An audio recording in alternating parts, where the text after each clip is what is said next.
Hey guys, it's Alex and Dad from 7th Hour Films back again with Doctor Who. Last time on Doctor Who, we had the Space Museum. What was that one about? Well, they sort of landed on a planet. It turns out that they were in some kind of a time bubble or something, and they arrived before they actually arrived, and nobody could see them. But anyway, it turns out that the Space Museum is really not so much a museum of space, but a museum of conquest. And the Morocks, if I recall correctly, were the name of them, had basically conquered a huge part of the galaxy, and they finally had come in and taken over this planet to build the museum to their supremacy. But the Doctor and Vicky and Ian and Barbara incited a revolution and overthrew everything, and then they whisked off back into space somewhere. Yes. Only to be followed by... Yes, this is an interesting cliffhanger we had, where as they were transported off into space by the TARDIS, we saw a Dalek who said, oh, alright, they've left, now we're going to follow them. So not only do the Daleks have time travel, they technically have better time travel right now because they can actually choose where they're going. So, that should be interesting. Yeah. This episode is called The Chase, which I can only assume means we're going to be blasting through many different time zones in order to try to escape the Daleks, but who knows?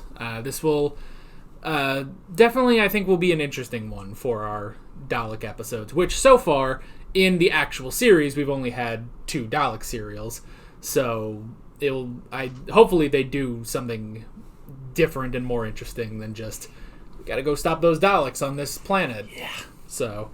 and considering that this is the second appearance of the Daleks in this particular season, yes, that's kind of weird. Yeah, it is pretty weird. Which I think this is technically the end of season 2. I don't think there's anything after this one. I think it just goes into season 3. So yeah, for them, technically they didn't start with the Daleks. They started with Planet of Giants, but right after that was the Dalek invasion of Earth. So yeah. In the same season to have the Daleks like that is very interesting how close that is. Yeah. So. And again, I got to say, I don't remember a lot of this. Just various episodes and serials stick out in my mind. And you always enjoyed the Daleks, but again, don't remember that they ever appeared this many times in the first Doctor's tenure. And I know there's at least one more appearance within the time of the first Doctor. I don't know if there's more than that, though. So, yeah. This one is a 6-part episode, so like always, we'll be splitting this up between 2 videos, and next week we'll just do the other parts of The Chase. But yeah, that's pretty much that. You got anything else? I got nothing. And we should go ahead and get started on this episode of Doctor Who. Here we go.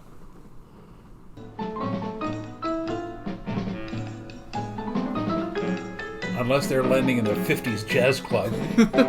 That's horribly inappropriate. I think we landed in one of the movies. Will you think of an event in history? 19th of November 1863, the place Pennsylvania, USA. Good! Don't go away. Gettysburg Address. All men are created equal. Abraham Lincoln! That's what I asked for. The Gettysburg Address. But in a larger sense, we cannot dedicate, we cannot consecrate, we cannot hallow this ground. Doctor, can I have a go? Can I please? Yes, now, all in good time, my dear, all in good time. Now, the only thing wrong with that is that Lincoln was actually on a grandstand, and there were dozens of people there with him. Yeah. Well, I was just waiting for a Dalek to show up and kill him. Thought that's where we were going, but...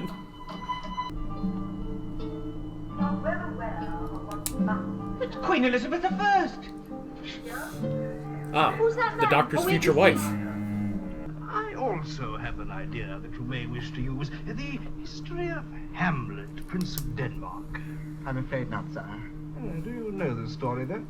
I assure you, my lord, it would not be quite in my style. Hamlet, Prince of Denmark. Well, Barbara, did you find out what Romeo you and wanted to Ethel, know? the pirate's daughter. Really want to know it? On the one hand, it's The Beatles. I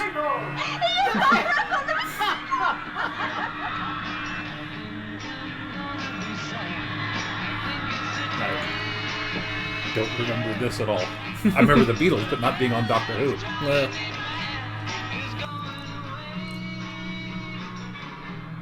Well, it's just interesting because it's... I don't even know if it's 1965, like, in production, but it's like... They just decided, oh, let's put on the Beatles. They're big. I've been to their Memorial Theatre in Liverpool. Well, what do you think of them, Vicky? Well, they're marvellous, but I didn't know they played classical music. Classical music! Wonder if that will have any use throughout the rest of this serial, or are they just wanted to kill 10 minutes? Yes, to be all right, yes. Well, it's no small wonder. Look up there, my dear. Look. Two suns Tatooine. moving Oh, very no. quickly. I expect the days and nights are very short here. There's so much sand, it gets everywhere. Now then. The movement scanners have located the enemy time machine. TARDIS.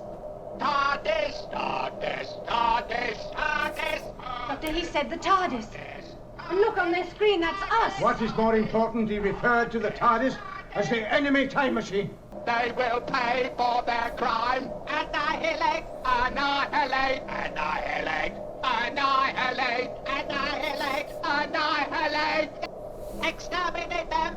Exterminate. There you go. Exterminate. Exterminate.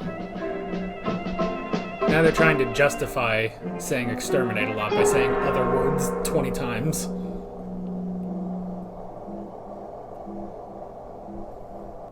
For a second, I thought they also had, like, a monitor with Barbara and the Doctor on there, and we would just get, like, a Spaceballs just kind of looking at the camera.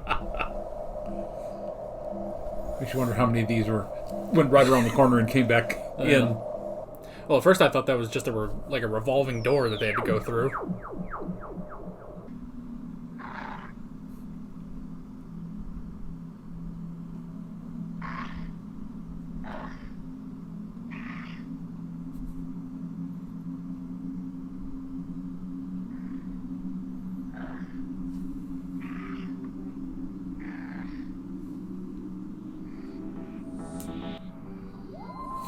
Wonder if that's a full scale. I don't know. And that's part one. Let's see who played Shakespeare there. Okay. That... Not quite where I thought we were going to go. I mean... Moved very quickly, though. It did, yeah. I didn't realize that that thing he gave Ian was a magnet to find the TARDIS again. So, I like that. That's very clever, at least. But... By the way, the line I gave you about Romeo and Ethel the Pirate's Daughter, I don't think you have seen that film. It's called Shakespeare in Love, and it's about him trying to write Romeo and Juliet. But he ends up... there's a young woman who wants to be an actress, which of course was banned in Elizabethan times. So she dresses up as a man so that she can play Juliet as a man playing a woman, although she's actually a woman. It's an interesting concept. And I understand there's actually a stage version of it now. So we ought to watch that sometime. Well, this is... I mean, I kind of figured we'd already be getting into the chase, but I guess maybe next episode then get out of there, go to somewhere else. Yeah. That is definitely on Ian and Vicky for getting trapped down there. It's like, you guys didn't need to do this. You could have just gone. That's all your fault. On a planet that seems to be made out of nothing but sand, and you find a doorway, that does not appear in nature. There's obviously something down there. Yeah, well, and also too when it's like, oh well, they go down there and there's a caves. Okay, you should expect the Daleks now if there's going to be all these caves here. Yeah. So yeah, that was interesting. I wonder if they also, if they give credit to the Beatles.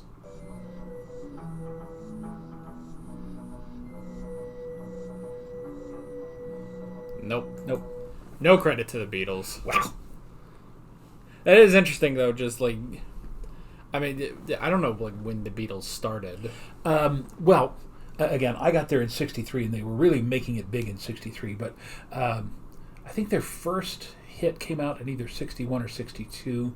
But they had been kicking around. They actually started as a group called the Quarrymen, if I recall correctly. John and Paul up in Liverpool, and then they added George, and they had a drummer named Pete Best. They ultimately got rid of him and hired Ringo Starr just before they hit it big. So this would have been about the time, if this is going 64 into 65, this would have been the time that they were really huge. They had made Hard Day's Night, a black and white film, very funny film, brilliant film. And then they made Help, which was really not a very good film at all, in my opinion. But, that's just, I probably haven't seen it since I first saw it in the theaters back then. But Hard Day's Night's a lot of fun. Well, it's just interesting, it works because, we're sitting here 50 years later and the Beatles, became so big that reference really does work, for, especially for Vicky and the Doctor, who are from the future. But it's like... It would be like if on modern Doctor Who they made a big reference to Taylor Swift or someone. It's I don't know if Taylor Swift will have that kind of impact on people in the future. Yeah. So it's almost like they basically lucked out by referencing the Beatles in this one. Where although by that time they were a worldwide phenomenon. That's true. Although, again, if this is late '64, early '65, they're still a year and a half away from their big breakthrough album, Sgt. Pepper, which really did cement their place in music history, because they went from the 4 chords and a yeah type of stuff to some really interesting music influenced by the sitar. What was his name? The Maharishi Mahesh Yogi. They went to India and studied under him. George Harrison picked up how to play the sitar. And so that influenced a lot of their stuff from that point on out. So, again, love the Beatles, all of it from beginning to end. And even some of their stuff afterwards. Yeah. But yeah, that was an interesting reference. Yeah, the museum to them up in Liverpool. Yeah. What you call it, the Memorial Museum, Something which that is funny when they kind of give this look, and it's well... Yeah, 400 years in the future, I'm sure by then, there would be a memorial museum for them. Yeah. So, I guess it's probably like going to Graceland or something. Yeah. So, there they go again. That's just abominable. I don't know how somebody put that in there. I guess they were, going off of the movies. This might be around the time the first movie came out. I also like that as he's popping out of the ground, he's grunting sand! Anyway, it's no good hanging about here. Come on, let's get moving. Okay. Tuskens. Fishmen. Oh, don't just stand there gaping, you nit! Come on, fast!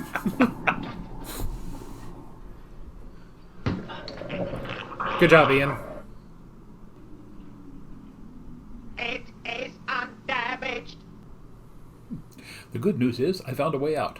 The bad news is we're surrounded by Daleks. Well, this is how I feel when I wake up in the morning.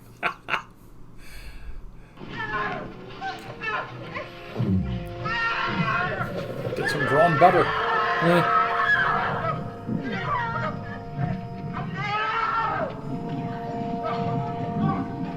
Gotta admit, that's a pretty good squid costume, though. Oh! Barbara, could I have your cardigan? Quickly. Again? Oh, Doctor, your coat, please. My dear boy, we're trying to beat the targets, not start the jumble sale. All will be revealed in due time, Doctor. Your coat. Dear. Still has a tag in his coat. No doubt from a Gallifreyan JCPenney or, Carnaby Street haberdasher. It'll fall down here. That's a good scheme. Yes, that's a good idea. Yeah. Sticks. That's how Ian beat the Daleks last time. I don't know.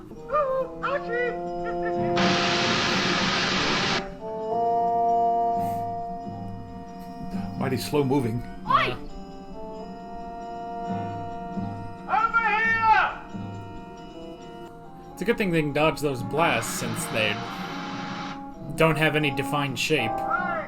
The Daleks Supreme has ordered they are to be pursued through all eternity. Pursued and exterminated.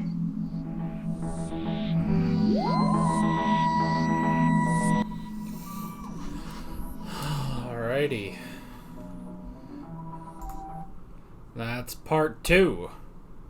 Again, very fast moving. There's literally not a second wasted in this. And again, let's hope that these first 3 episodes aren't really, really good, and then the last 3 we're going anytime now. Yeah. Well, I mean, now we have the actual proper chase through time, so it'll be interesting to see sort of where we land. It would also be funny if the next place they go was a historical place, and then in the next episode they go to space again, and then historical. Like, they go back and forth on their own pattern throughout the serial. Makes you wonder if they're going to go back and see Shakespeare, or go back and, Yeah, since maybe. that's what they saw, and go back and meet Lincoln and Lincoln and the Daleks, of course. It would also be hilarious if they also went back and there was at least a cameo by the Beatles. I don't know if they could do that, but that would be really cool. I don't know if they were fans or not. Yeah. That's my time path detector. It's been in the ship ever since I constructed it. But you know, I don't remember it registering before. What does it show? Constructed Today's the the time little path we're traveling on. warning, or the TARDIS. I think he means the TARDIS, but He stole the TARDIS. Go yeah. on. Also, TARDISes are grown. Traveling on the same route. Not like they had planned any of that yet. Yeah.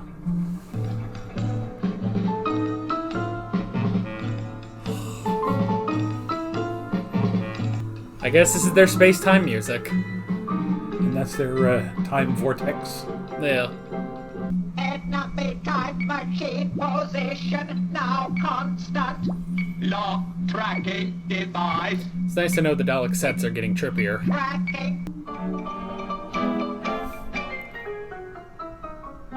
We went to New York. Can't tell the particular era. It's got to be after 1930. That's the Chrysler Building. I think that's Pan Am. That's 30 Rock, probably.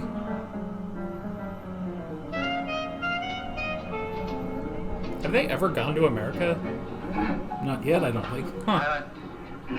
Oh, observation deck of the Empire State Building. On top of the Empire Ironically, State also Building. made by the Daleks. You're on the Upper Zoib, also the mighty Hudson River. And now if you'll come with me to the north aspect of the building, I will point out many more items of interest. Kind of struggling between a Brooklyn and an Italian accent. I mean, we have to assume this is a British man trying to play a New Yorker. We sure don't have anything like that in Alabama. No, sir. A guy from Alabama wouldn't wear a hat like that. From there. No, ma'am. No, I'm from Alabama. What kind? Been there. Recognize this place? It's ancient New York. Ancient. Ancient New York.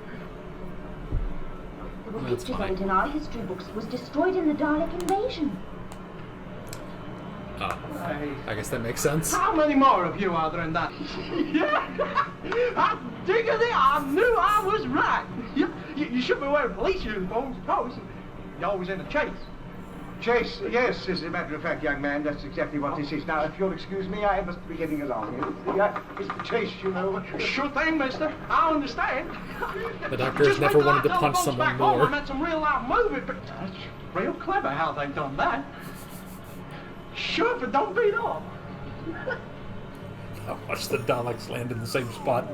Uh-oh. Yep. They are going to kill this man. Where are they?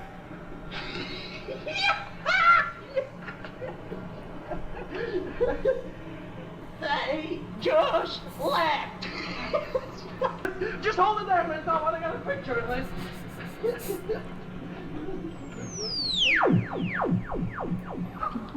Well, dang me. I ain't gone done it again. This guy's going to have quite the story when he gets back home. Greatest thing. say he's been drinking too much moonshine. Yeah. Catching us up, are they?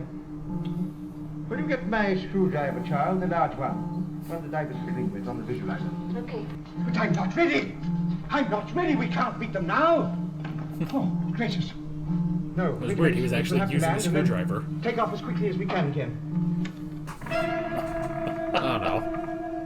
There's no point in being seen. No, well, I'll just have a look over the switch. Stop just at the control switch.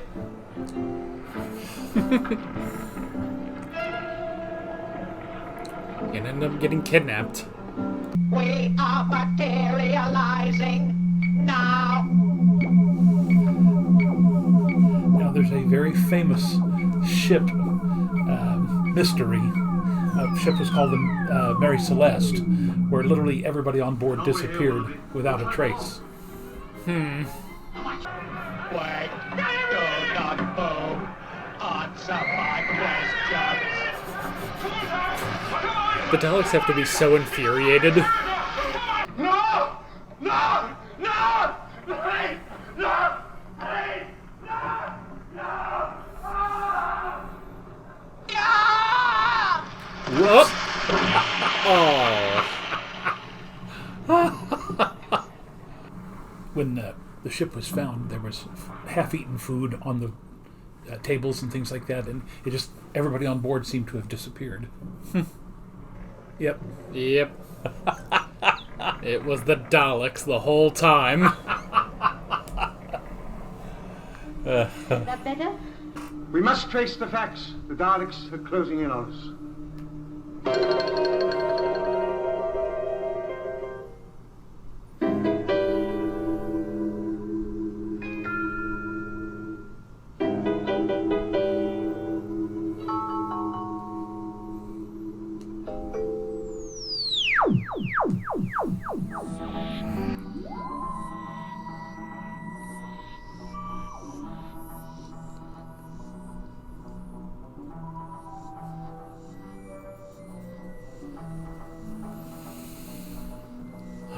Okay.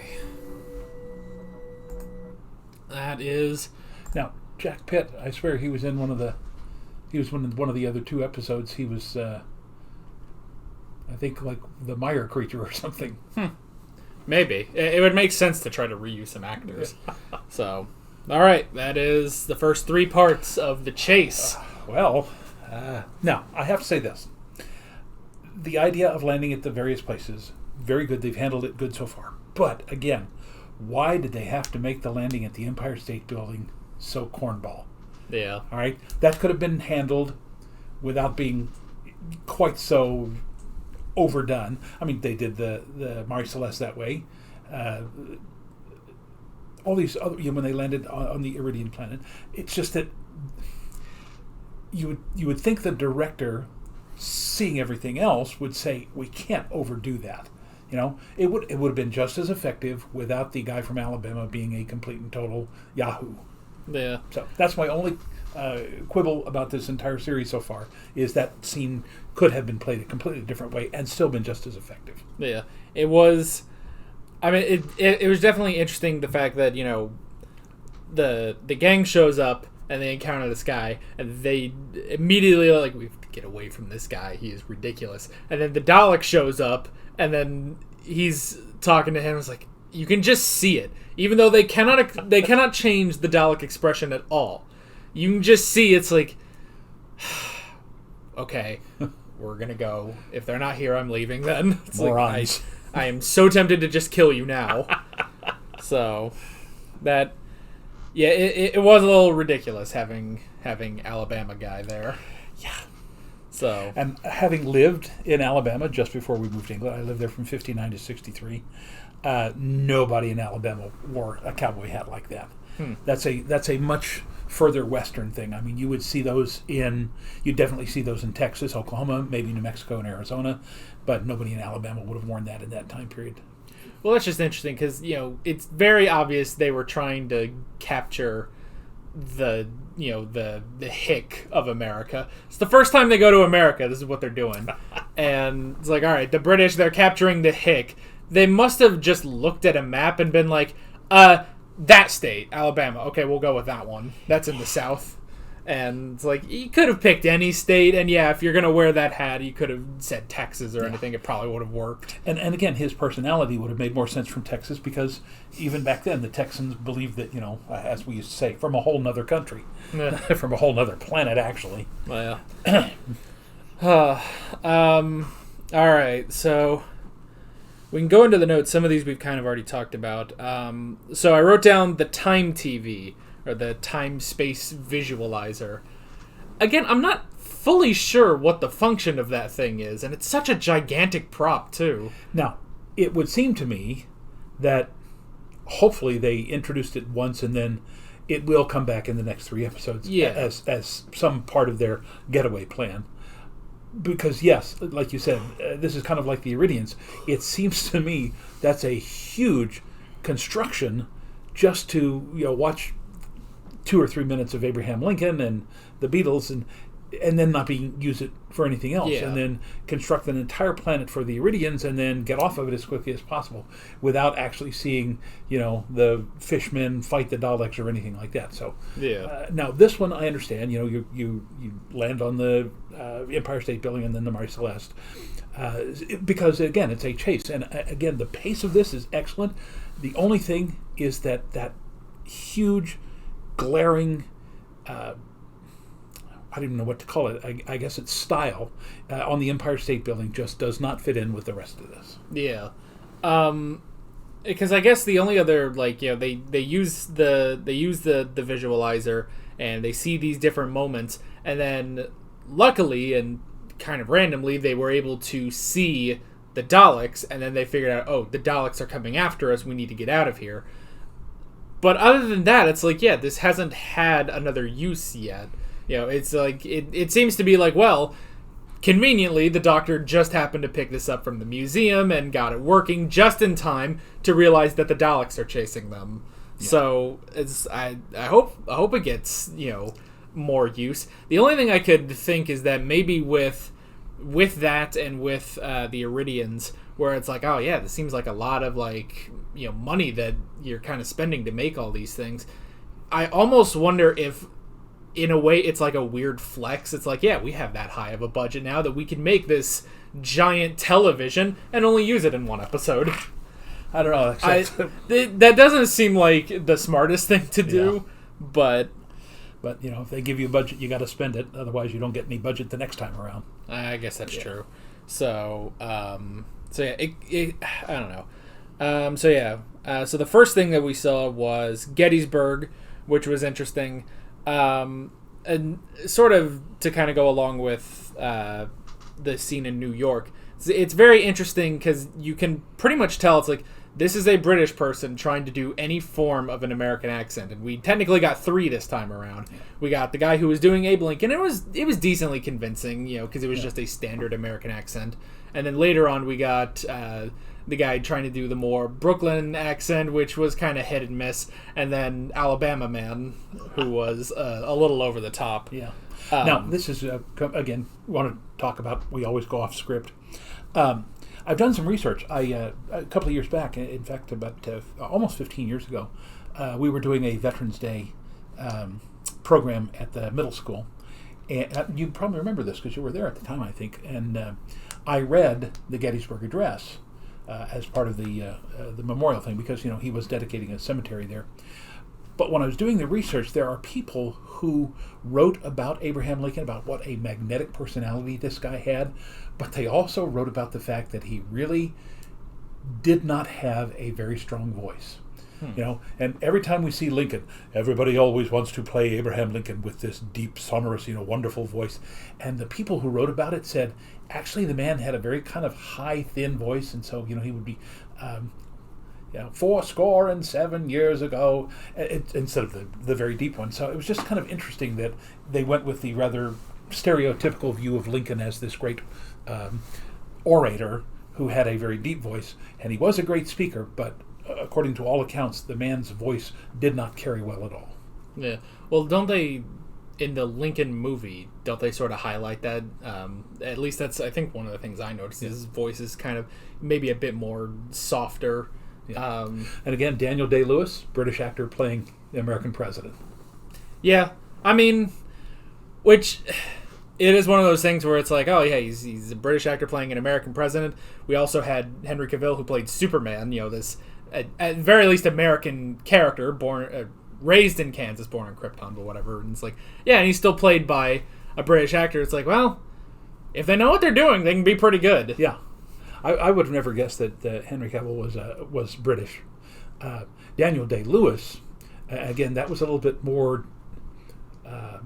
difficult because the obvious thing to do is to play an American character with a slightly Southern accent, because British and Southern sound slightly alike. But Abe Lincoln, although born in Kentucky, pretty much raised in Illinois, and he had to get that kind of Midwestern twang in there. And I thought Daniel Day-Lewis did an excellent job. If you've not seen the film Lincoln, highly recommend it. Yeah. I also just remembered other characters like Wolverine being played by Hugh Jackman, who he's Australian, isn't he? Australian, yeah. Yeah, which is pretty crazy. Or a different example is Daniel Craig in Cowboys and Aliens, which that's an interesting role when you compare it to Daniel Craig in Knives Out, because that is like okay, in Cowboys and Aliens, again, we're off topic, I don't care. In Cowboys and Aliens, it kind of works out because he's a more quiet character, so he doesn't talk that often. You can get away with a British guy doing that. Whereas in Knives Out, that really caught me off guard when he comes out like Foghorn Leghorn, and he has so many lines in that movie. Very deeply Southern kind of accent. But it was still good. It really caught me off guard in that movie. So. Well, it's also David Tennant. David Tennant has that wonderful British accent, and then you hear him off screen, it's like, oh my God. Yeah, he's so Scottish, it's like painful to the ears. Yeah, it is pretty crazy. There's a video of bloopers for Doctor Who, and as soon as he screws up a line and he just kind of makes a joke or something, it's immediately back into his Scottish accent, and it's just just hearing it right after one another, it's just so jarring. Anyway, so yeah, I was expecting, though, because we knew this was a Dalek episode, I was expecting when Abraham Lincoln was talking, I was expecting just a Dalek to just come up and kill him. And I was like, oh my gosh, the Daleks are here, we have to do something, but they didn't end up doing that. Yeah. Because I was also thinking, well, it's not like we can actually go to Lincoln, because we have no control over where we go. Might have been interesting that after Gettysburg, after all the dignitaries and the people there for the dedication had left, if the Daleks had showed up and looked around and went, this is an impressive scale of destruction. We must be worried about these Earth people in the future. Yeah, that could have been interesting. And by the way, just off the cuff, I just thought of this.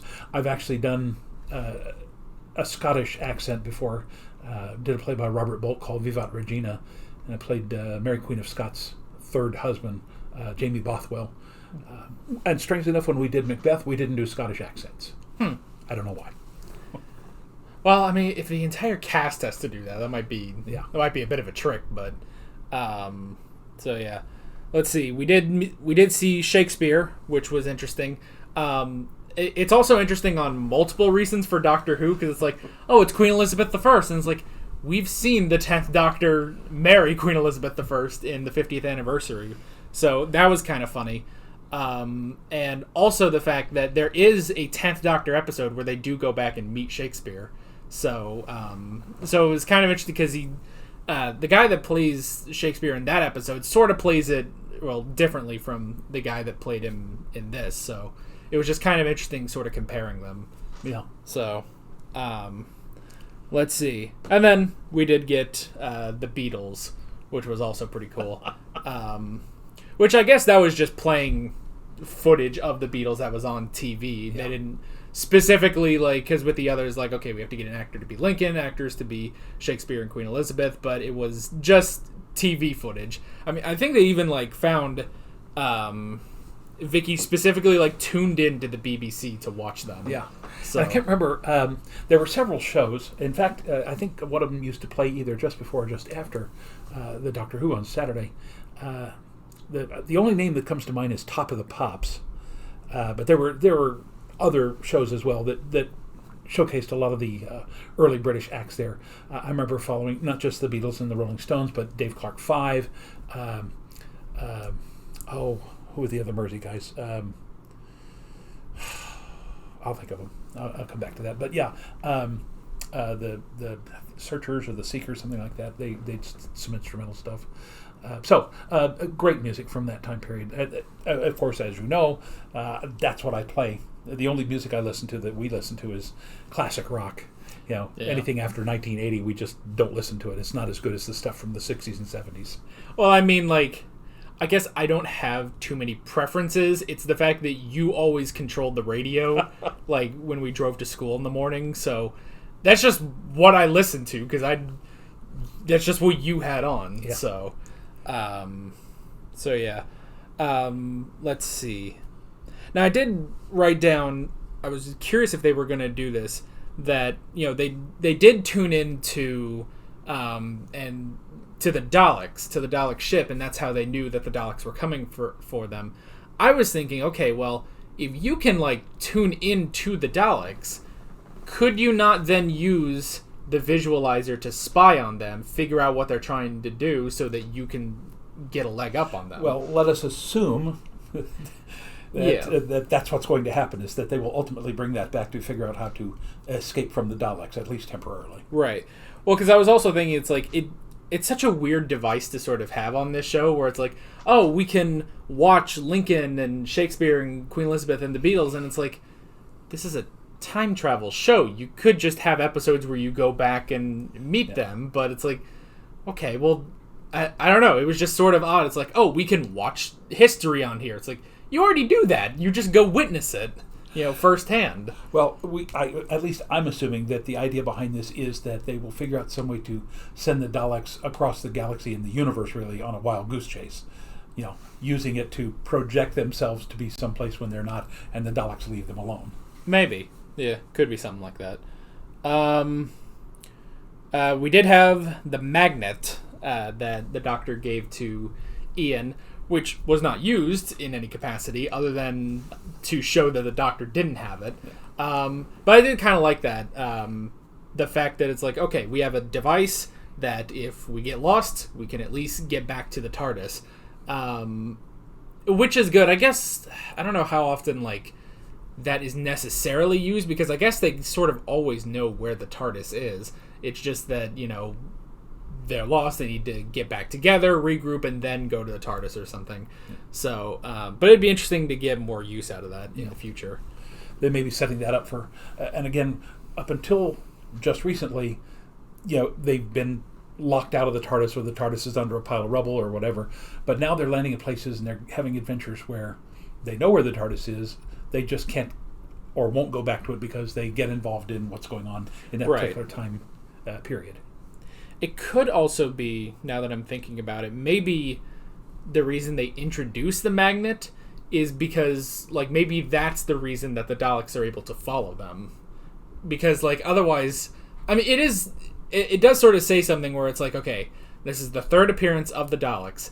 Now they have a time machine, and their time machine is technically better than the TARDIS because they can go wherever they want and track the TARDIS through time and space and follow it with only a 12-minute delay, basically. So it's that's very impressive on their third outing that they have all this, that they can do. So maybe that's it, that they're gonna have to realize that they need to ditch the magnet, and then that might throw off the Daleks. So let's see, we had the Iridians. It was interesting when it's oh well, those two stars, they got closer to us about 1,000 years ago, so all the oceans dried up and stuff, and it's okay, so it's been 1,000 years, you still look like you're fish, though, you haven't even slightly evolved to look different after all this time. I mean, you go back to the Web Planet, it's it seems like in about 30 years, some of the Menoptera had de-evolved into those guys under the ground. Yeah. But in 1,000 years, you guys still look like you're fish. You don't really belong in this desert. Makes you wonder if there was water underground, although they didn't really mention that. And I also had the thought, can you imagine being the director that has to go to the costumer and say, I need a life-size squid. Yeah. Is that something you go down to the local, Halloween shop and say, yes, I'd like to order an 8-foot tall squid, please? Yeah. Makes you wonder, is maybe, this is a thought that ran through my mind, that they actually had that because it had been used in perhaps Jules Verne's 20,000 Leagues Under the Sea or something, that it was a one of the models that they used to drag the ship down under, whatever. But that was a relatively good-looking squid. I mean, it wasn't like some of the other very bad special effects they had. That one was actually a very good one, and you just kind of wonder, where did they come up with that? Yeah, and you have to think okay, so we have this. It looks really, really good, which probably means it cost a lot of money, and we're using it for one episode. It's are we ever going to bring the squid back in any form? And it's well, we don't know. We're not going to know until we write those episodes, probably way down the line. So now we just have a squid in the closet, to use for later. So, because even the Iridian's suits, it's I could easily see it's okay, you got just some sort of glittery bodysuit, and then you just put the fins on and stuff, and add a little makeup. Those seem pretty simple, but yeah, that squid, it's I hope you got your money's worth out of that. So, let's see. Come for the sci-fi, stay for the squid. Let's see. We did have the ultimatum, which I guess. So I was kind of thinking about it. I guess the Iridians could still be alive because the whole thing was if no matter if they give up the Doctor and the gang or not, the Daleks were going to destroy them because they're inferior and everything. So I was just thinking, it's they get away, and it's yeah, those Iridians are dead, aren't they? But the Daleks had to quickly get back to their time machine and chase after the TARDIS. So yeah, my assumption there was that they only killed the two who had dug the TARDIS out. Yeah. And that once the Doctor had not only escaped from the Iridians, but then escaped off the planet, that they just simply said, we can't waste time with these people, let's follow the TARDIS. Right. So now I guess because the Daleks have such control over their time machine, I'm not sure what stops them from just coming back when this is done and being okay, we said we were going to kill you, now we're back.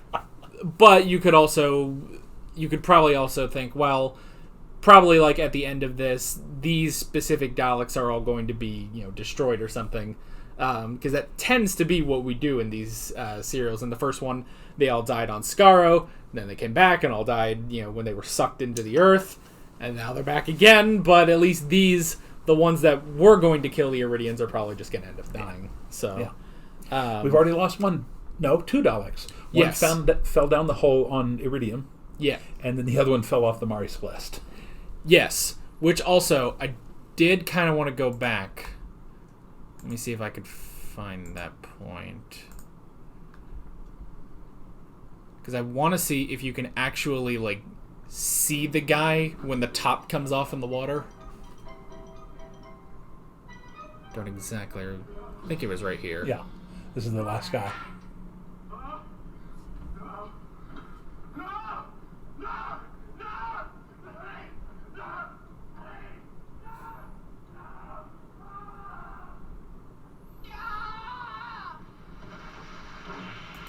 Oh. Yeah, they cut it just enough so even if there was somebody in it, you could hardly see it. Because they cut away right after the head comes off. Oh, yeah. If you can see it, you'd have to go in frame by frame, which... Literally, I can't do that. There might be some way to do it on the keyboard, but keyboard's too far away from me, so... yeah, that... Well, I guess that does beg the question if they actually... push the Dalek over with the guy still in it, I don't think so. Probably not, now that I think about it, so... Because that would be pretty rough when he hit that water. Because that's a good drop. That's probably 10 or 15 feet. And if you were inside that would be like, going over Niagara Falls in a barrel. Yeah, and, at least, you see that the top pops off. So it's unless it was this guy's okay, you're going to run in this Dalek, run over, fall off. We're going to cut immediately so that you can swim out of there. It's or we could just push it, get some invisible wire, pull it over something, do some sort of camera trick so that so that there doesn't have to be a guy in there while that happens. So, yeah, that was the other thing I wrote down is the trap hole that they also did, where first off, Barbara lost another cardigan, so she's at a point she's gonna like be a little too protective of that. It's like oh, Barbara, come on, give me your cardigan. It's like, well, no, this is the third one. So, of course, the Doctor also lost his jacket in there. So, but either got it back or got a new one, because wasn't he wearing it later? No, I don't think so. I don't think he was wearing his jacket in the next episode. So, yeah, I don't know. I'm sure he's got more jackets with more tags in them. So, that's just. I mean, that it's not a continuity thing. It's just that the costumer, went out and probably bought 4 or 5 of the same coat. But again, once you start to think about it, the Doctor wouldn't have a tag in his coat. Ian, Barbara, even Vicky might have, but the Doctor would not have. Yeah. Any, hi, bought it at Gallifrey and J.C. Penney here. Yeah. Which that also reminds me, the Doctor does say at one point that he built the TARDIS, which is interesting. Which I just sort of chalk up to something they'll retcon later. Because, yes, in the lore that they create much, much later, the Doctor stole the TARDIS on Gallifrey. But they also say, I think in the first episode, that Susan actually named the TARDIS.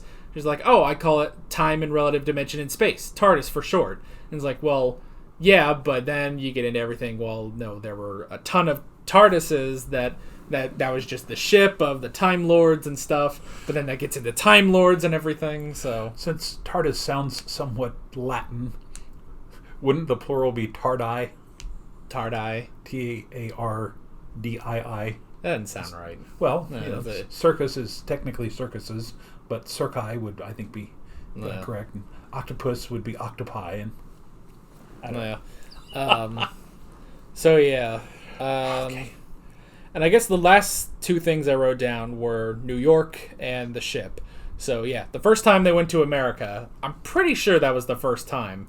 Yeah, I don't seem to recall them going there. No, I don't think they've ever gone to the United States. And the first time they go there, it's for a short little thing where we have to deal with Alabama Man.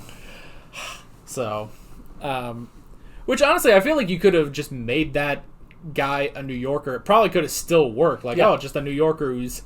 it thinks he's going crazy because these ships keep appearing, and then there's a Dalek and stuff. But on the other hand, New Yorkers are used to seeing all sorts of bizarre stuff. Pizza Rat, most recently. So I don't know that a New Yorker would have specifically thought that the TARDIS landing on the Empire State Building was that weird. Yeah. So any kind of outside of the Northeast would have been fine. Could have been North Carolina or Alabama or Texas would have been way more accurate to his portrayal than Alabama was. Apologies to Texans, apparently. So, well, and also, it's also just a little funny when it's like, oh, they're going to the Empire State Building, and then again, going back to the 10th Doctor, there is an episode where the Daleks built the Empire State Building. So that honestly makes it funnier when you look back and it's like, oh, they just, they land on the Empire State Building. That means that technically has already happened, because this was I think they said it was 1966 when they landed. So yeah, it was in the 30s, I guess, when the Empire State Building was made, and there was a whole adventure. 10th Doctor, Andrew Garfield was there actually in that episode. Okay. Yeah. It was a very fun episode, and maybe someday we'll get there. Someday. Well, we're tearing through these a lot faster than I thought we would be. Yeah. Well, okay, so this morning I finally finished plotting out all of classic Doctor Who on the schedule, and we should be through. The final season is season 26, and we should get through that by January of 2024. That's 3.5 years of classic Doctor Who. And then to move on there if you really want to go through modern Doctor Who. Well, the other thing, too, is I should be retired by then, and maybe we could do more than just 3 episodes a week or whatever. I mean, maybe. I suppose we could. You realize that in 4 years, I'm going to be 72 years old. Yeah, I will be 27. So, I will be the inverse of your age, apparently. So, but yeah, that's how long it will take if we... And by the way, one last thing. Although the sets here for the Marit Celeste were really great, it strikes me that they could have found some stock footage of a real ship out on the ocean rather than the model, because the model at one point seemed to be in somewhat calm waters there. Yeah, it was very obvious that it was a model, which is probably why they did the smoke and everything on the water, so that it could sort of disguise the fact that we just sort of put this model in a tub and we're filming that. Yeah. But I mean, like, there are other times where it's like, when they first went to the Iridian's planet, I guess just Iridia, where it's one of those, like, all right, it's a distant shot, and then this little tiny model of the TARDIS just sort of pops up, and it's like, okay, that at least works on some of those shots. But yeah, when they kept cutting back to, and they got close-ups on that model too, which was kind of odd. So it worked. They probably spent so much money on a squid that they couldn't. They were like, "Oh, just get a model. We'll put some smoke over the water, and it'll work." Let's pay 20 quid for a squid. Never mind, we'll have to use a model for the Marit Celeste. Yeah. All right, that's pretty much all I got. You got anything else? Looking forward, and again, very much enjoying this. Yeah. The script really does move along. Again, with that one minor glitch with the Empire State Building scene, really, really having a good time with this. Yeah. Let's hope that the last 3 episodes live up to the first 3. Yeah. Well, it's such a different episode too, because we are going to multiple different places. Yeah. So, which they couldn't do before because you can't control the TARDIS necessarily. So, yeah, it'll be very interesting to see what we're going to be doing in the last 3 parts, which we will do next week, and that will be the end of season 2. Ooh. 2 down, 24 to go. Now, I think, like, as they go on, some of the seasons actually get a little shorter, where there's only like 4 serials and they're only 4 episodes apiece. And I think season 14, not 14. Is it 14? I don't know. No, it can't be 14. There's a season in the 6th Doctor where it's like all one story and it's only like 14 episodes long. So yeah, they do get a little bit shorter. A little bit. But do they go to 1 hour then? Oh, I think in the 6th Doctor, yeah, they do. Okay. Yeah, because Vengeance on Varos was 2 45-minute episodes. Okay. So the main thing I noticed is the length of the 4th Doctor's era. He's got like 8 seasons or something, so he lasts a good while. Yeah. But yeah, we'll get there when we get there. When we get there. Yeah. So that is pretty much it. With all that being said, we're Alex and Dad from 7th Hour Films, and we will see you guys next time. Take care. Alright guys, thanks for watching this video. If you want to watch more of our Doctor Who classic reactions, you can click on the playlist, you can subscribe if you haven't done that already, and be sure you hit that notification bell. You can support me on Patreon and follow me on social media, links below in the description. See you guys later.